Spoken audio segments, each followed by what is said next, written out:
The Sister Wife's Daughter, a Grey West Mystery, Book 4 by Anya Mora, narrated by Subhadra Newton. I was told my daughter Esther died days after she was born, 14 years ago. Now I know she is alive. Esther has been living in foster care all her life, not knowing her mother ached for her, was willing to fight for her. Now is my chance to make up for lost time. I will do anything to get my daughter back. Her father tried to take her from me once, but now nothing will get in my way. I just have to prove her innocence. Trouble is, she's run away.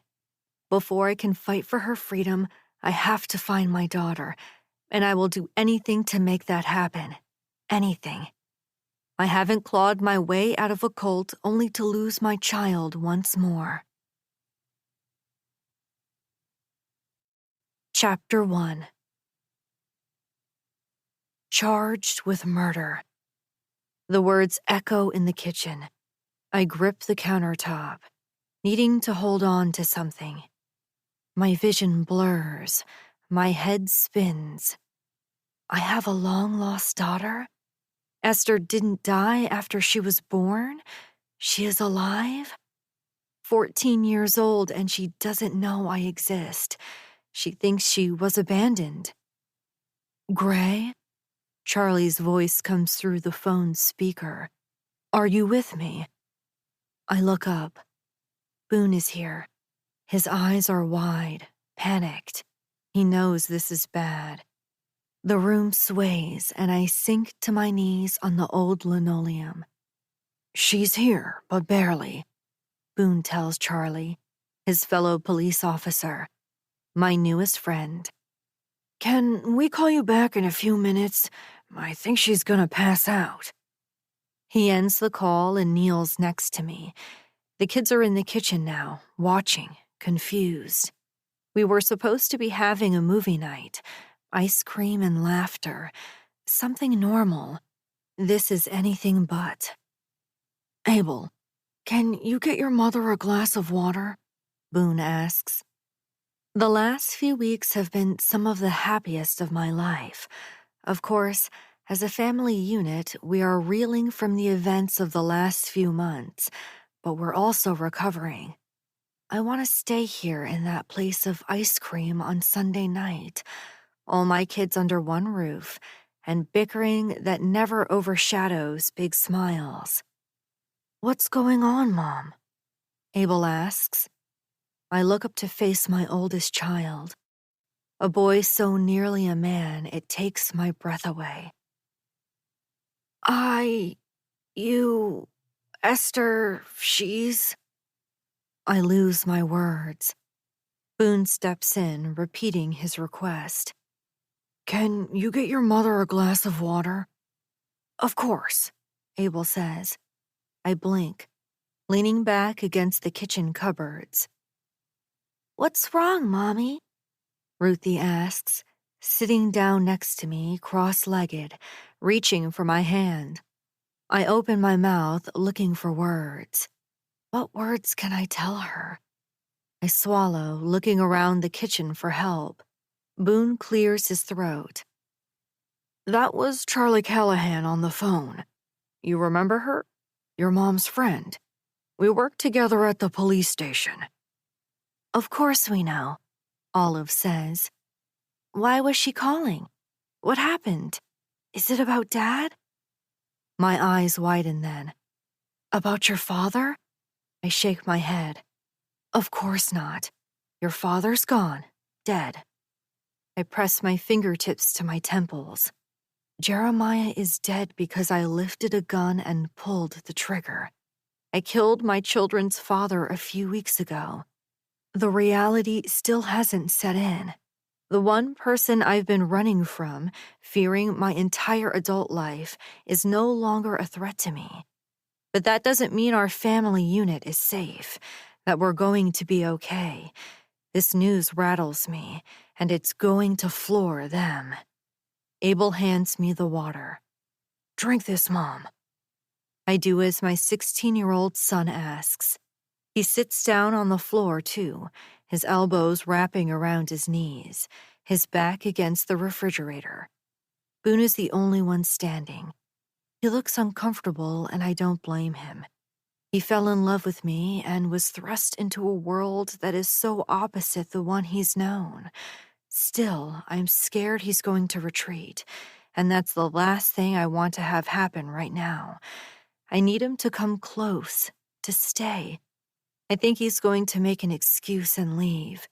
But instead, he reaches above Abel's head, opening the freezer door.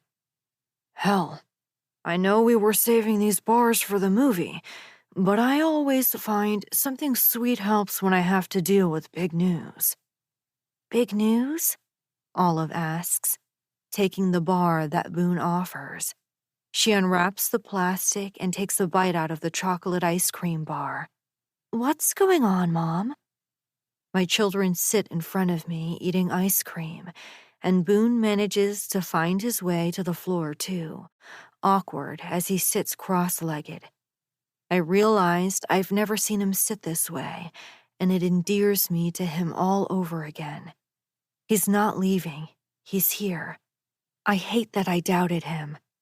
But why wouldn't I? Every man in my life has let me down. Why was Charlie calling? Ruthie asks softly. I know this isn't fair to hold out. They deserve the truth as much as anyone.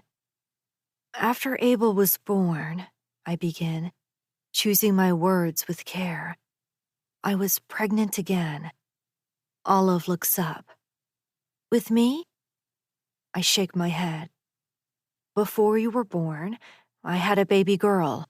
Her name was Esther, and she was born really small and wasn't very strong. But gosh, she could cry.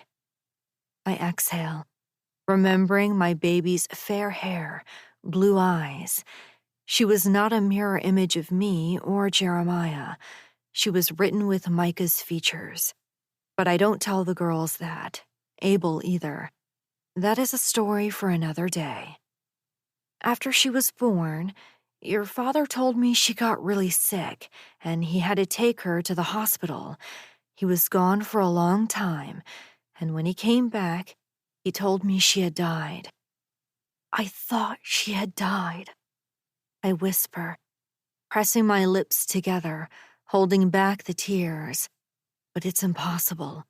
They slip down my cheeks. I wipe them away as my heart pounds hard, remembering Jeremiah's eyes when he came home empty-handed. There was no baby in his arms. There was no daughter to hold. She didn't make it, he told me, and I believed him. We all believed him. The entire congregation of Garden Temple took Jeremiah's words as truth. Who would I have asked? I was 15 years old, a child with no phone, no family, no access to the news or a computer or a car. I wouldn't have even known how to drive one. I believed Jeremiah. Back then, I still believed he was a prophet, that he was holy, that he was mine. There were no sister wives then. There was no reason to believe he would lie to me. I was his precious wife, and he loved me. I believed he loved me. So, Dad took her to the hospital? Olive says. And then what? And then he told me she didn't make it, that she died there, that she was too premature. She was jaundiced. That means your skin's a little yellow and it needs help to get healthy. I shake my head. I look over at Boone. What must this man think of me? I was a fool for so long. I'm ashamed at the ignorance that I once called innocence. Well, I continue, Esther never died. She's been alive all this time. Your father took her to a fire station and abandoned her there, leaving nothing but her name on a piece of paper. She's been in foster care all these years. Abel gasps, the reality dawning on him. We have a sister? I nod. Yes.